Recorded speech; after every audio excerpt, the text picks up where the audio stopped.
हिमालयात् समारभ्यं याव इंदु सरोवरम तम देव निर्मितम देशम हिंदुस्तानम प्रचक्षते।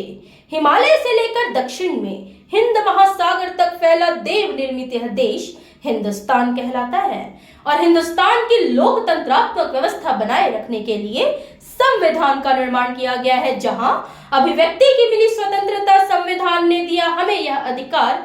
मैं बरखा सोनी आप सभी का करती हूँ सादर नमस्कार। महोदय, क्या आप जानते हैं कि हमारी प्रस्तावना हमें क्या संदेश देती है? कि हम भारत के लोग, भारत के समस्त नागरिकों को सामाजिक, आर्थिक, राजनीतिक न्याय, अभिव्यक्ति, धर्म तथा उपासना की स्वतंत्रता और अवसर की समता प्राप्त कराने वाली बंधुता बढ़ाने के लिए संविधान को आत्मार्पित करते हैं। अर्थात संविधान द्वारा हमें यह अधिकार दिया जाता है कि हम इस 125 करोड़ देशवासियों वाले देश में अपने मत, विचार और दृष्टिकोण को रखने के लिए स्वतंत्र हैं। महोदय, संविधान हमेशा से धर्म के प्रति तटस्थता की भावना रखता है और मानवता को प्रतिस्थापित करता है। देश के प्रति राष्ट्र, राष्ट्रीयता और राष्ट्रवाद की भावनाओं को सर्वोपरि रखना ही हमारा मौलिक कर्तव्य है और मौलिक अधिकारों से ऊपर उठकर अपने मौलिक कर्तव्यों को निभाना ही हमारी सच्ची देशभक्ति है। परंतु मुझे तकलीफ तो तब होता है जब इस देश में द्वेष, नफरत, दंगे और खतरे की भावनाओं को फैलाया जाता है और इसका स्थान जाति, पंथ, मजहब, धर्म और समुदायों ने ही लिया है। तब इसी अभिव्यक्ति की स्वतंत्रता का बहुत दुरुपयोग किया जाता है। बात किया जाए अभिव्यक्ति की स्वतंत्रता, लक्ष्मण रेखा कहाँ है?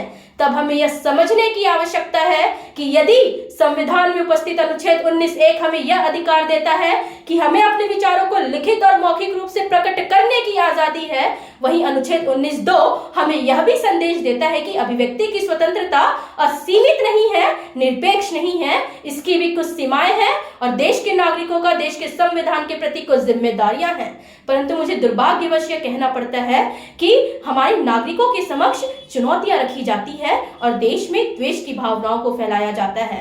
और यही कारण है कि वर्ल्ड प्रेस फ्रीडम इंडेक्स में भारत 180 देशों की सूची में 136वें पायदान पर आता है और अपने आप को लोकतांत्रिक बताए जाने पर भी सवाल खड़ा करता रहता है। महोदय, इसका कारण सिर्फ हम ही होते हैं, क्योंकि हम इस तपोभूमि वाले देश में यह भूल जाते हैं कि मजहब नहीं सिखाता आपस में बैर रखना। हिंदी है, हम वतन है, हिंदोस्तिता हमारा। यदि हमें अभिव्यक्ति की स्वतंत्रता प्राप्त है तो आवश्यकता है जाति, पंथ, मजहब, धर्म और समुदायों से ऊपर उठकर सांप्रदायिक सौहार्द की भावनाओं को अपनाते हुए भारत को विश्व गुरु बनाने की ओर अपनी सार्थक व सकारात्मक कदमों को उठाने की। अंततः है यह एक अखंड नारा, सबका साथ सबका विकास हो हमारा।